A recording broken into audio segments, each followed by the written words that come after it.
In a significant development amidst the ongoing conflict between Ukraine and Russia, the two nations have successfully exchanged hundreds of prisoners of war POWs in a series of negotiations aimed at repatriating their citizens.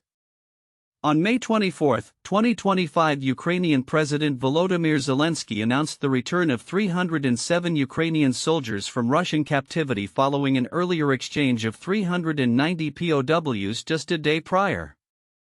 This prisoner swap is part of a larger agreement to return a total of 1,000 prisoners from both sides reached during recent peace talks in Istanbul, an event described as the first direct negotiations between the two countries since 2022. Zelensky confirmed that among those released were soldiers from various branches of Ukraine's military, including the Armed Forces, the State Border Guard Service, and the National Guard. The operation brings hope to families as emotional reunions unfold, yet the backdrop of violence continues to overshadow these moments. Despite the progress in negotiations, the conflict remains brutal, highlighted by a recent drone and missile attack on Kyiv that injured at least 15 civilians and caused significant destruction across the capital. The prisoner exchanges have taken place against a disturbing context. Reports have surfaced alleging that Russian forces executed over 150 Ukrainian POWs after they surrendered. Ukraine's military intelligence has raised concerns about systematic killings, leading to condemnation from international observers and calls for accountability. Zelensky voiced his outrage on social media, stating Russia fills each day with horror and murder, and emphasized the necessity for a strong global response to Russia's actions. In the wake of these exchanges, Russian Foreign Minister Sergei Lavrov has reiterated Moscow's demands that any future peace agreement must prevent the establishment of pro-Western governments in Ukraine. The Kremlin continues to assert that Ukraine's leadership lacks legitimacy, using claims from the 2014 Euromaidan protests to bolster its narrative. Lavrov's remarks reflect Russia's ongoing refusal to acknowledge the legitimacy of the Ukrainian government, complicating prospects for a sustainable peace. As the exchanges unfold, the humanitarian toll remains a pressing concern. Ukrainian officials estimate that at least 8,000 of their service members are still held captive by Russia, while civilian detentions reportedly exceed 16,000, with only a fraction having been released. This stark discrepancy highlights the challenges facing families torn apart by the war and underscores the urgent need for continued diplomatic efforts. Furthermore, the situation is exacerbated by escalating military action. While Ukraine seeks to secure its citizens' return, Russian forces have intensified their assaults, particularly targeting civilian infrastructure in various regions. The recent missile strikes have drawn international condemnation, with leaders from the US and Europe calling for increased sanctions against Russia and enhanced support for Ukraine's defense capabilities. As the conflict enters a new phase, the prospect for peace remains tenuous. While prisoner exchanges offer a glimmer of hope, the underlying issues propelling the war persist. The international community watches closely as the balance between warfare and diplomacy continues to shift. Future developments will hinge on the willingness of both sides to engage in meaningful dialogue and the global response to the ongoing humanitarian crisis. Without a concerted effort to address these challenges, the path to lasting peace appears more elusive than ever. In a significant development in the ongoing conflict between Ukraine and Russia, both nations engaged in a substantial prisoner exchange while simultaneously enduring a surge in military hostilities. On May 24, 2025, Kyiv and Moscow confirmed the exchange of 307 prisoners of war, marking a continuation of efforts to facilitate the return of citizens held by both sides. This latest swap comes on the heels of a prior exchange that saw 390 individuals released, rounding out a total of 1,000 expected returnees, as stated by Ukrainian President Volodymyr Zelensky on his official Telegram channel.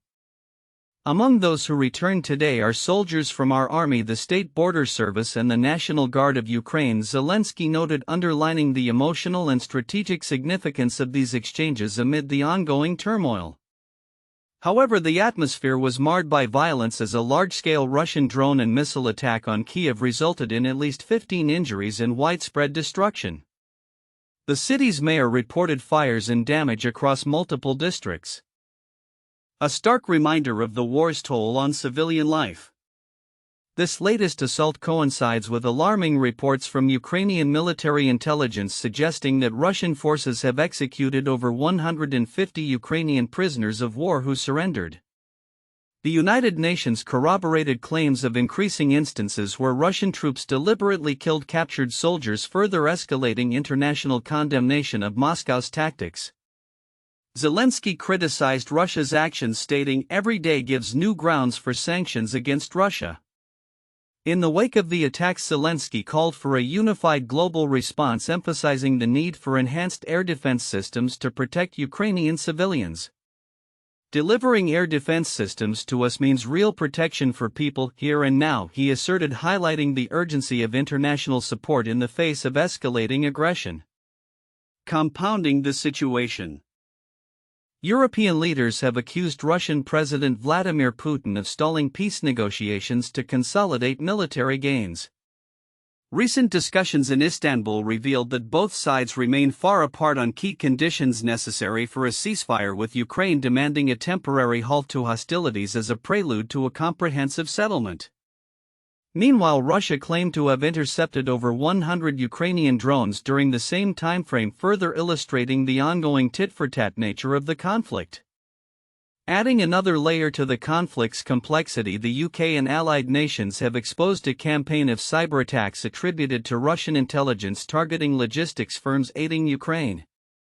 The National Cybersecurity Center (NCSC) reported that these malicious activities are aimed at undermining the delivery of foreign assistance to Ukraine, showcasing a multifaceted approach by Russia to disrupt support for its adversary.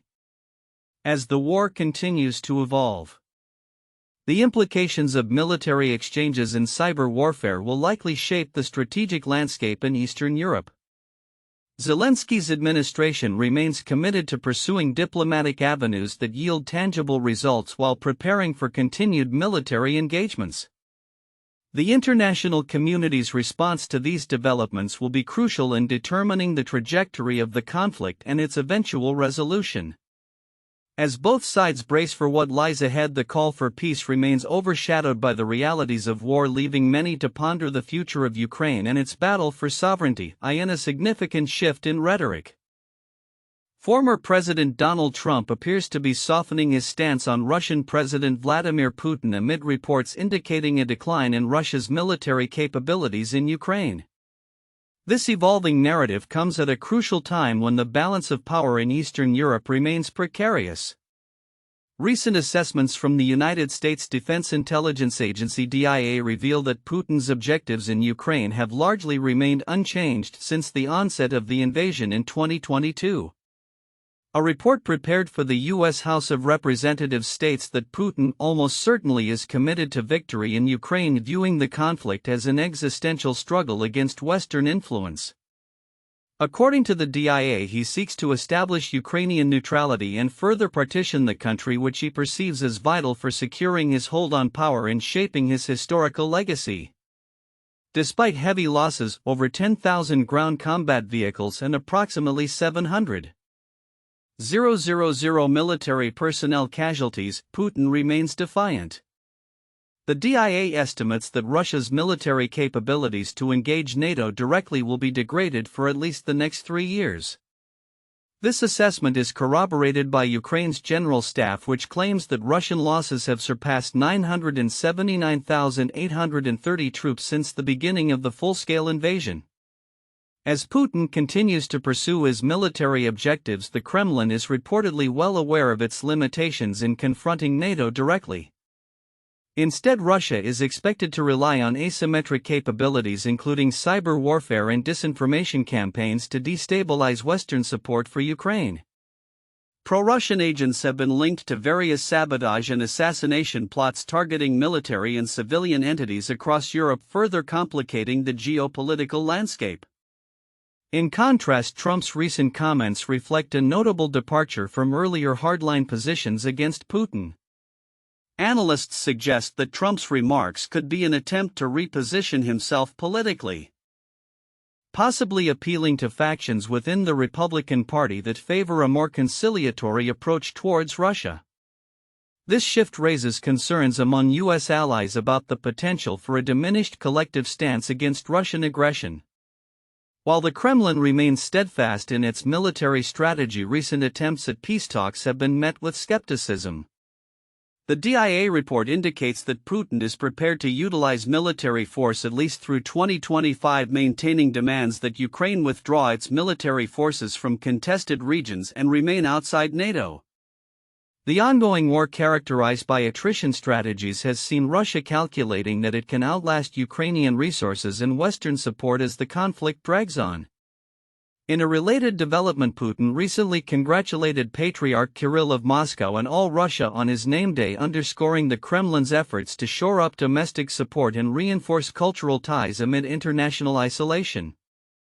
In his remarks, Putin praised Kirill for his role in preserving Russian language and culture, framing it as a vital counter to perceived attacks on Russia's cultural heritage.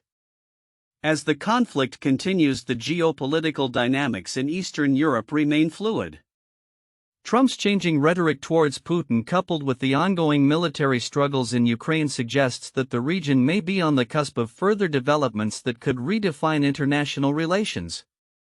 The interplay between military capability, political strategy, and cultural diplomacy will likely shape the trajectory of this conflict and its broader implications for global stability. In a dramatic turn of events amidst ongoing conflict, Ukraine and Russia engaged in a significant prisoner exchange on May 24, 2025, shortly after a large-scale attack on Kyiv. This exchange, which saw the return of 307 soldiers from each side, marks a rare moment of cooperation amid a backdrop of escalating violence. The swap came on a night that Kyiv endured one of its most intensive assaults since the start of the war, with reports of at least 15 injuries from a barrage of Russian drones and missiles. Ukrainian President Volodymyr Zelensky confirmed the exchange on his official Telegram channel, stating, "We expect more to come tomorrow." The Russian Defense Ministry echoed this sentiment, indicating that the exchange process would continue, although specific details were not provided. This latest swap is part of a broader agreement made during peace talks held in Istanbul earlier this month, where both sides agreed to exchange 1,000 prisoners of war and civilian detainees. The night of the attacks was described as difficult by Kyiv's military administration, which reported that Russian forces targeted the capital with 14 ballistic missiles and approximately 250 Shahed drones. Ukrainian air defenses managed to intercept 6 missiles and neutralize 245 drones, but the threat to civilians remains severe. Explosions resonated throughout the city, causing chaos as residents sought shelter in subway stations and other safe locations. One local resident, Yuri Bondarchuk, recounted the harrowing experience of the night, saying, "The balcony is totally wiped out, as well as the windows and the doors." He stood amid the wreckage trying to calm himself as firefighters battled the resulting flames. Meanwhile, Kyiv's mayor Vitaly Klitschko warned residents of the imminent danger as the attack unfolded, confirming that debris from drones had caused damage to a shopping mall and residential buildings. The prisoner exchange, while a moment of relief for many families, did not signify an easing of hostilities. On the very same day, Russian attacks continued to claim civilian lives, with reports of 13 fatalities in various regions of Ukraine, underscoring the brutal and ongoing nature of the conflict.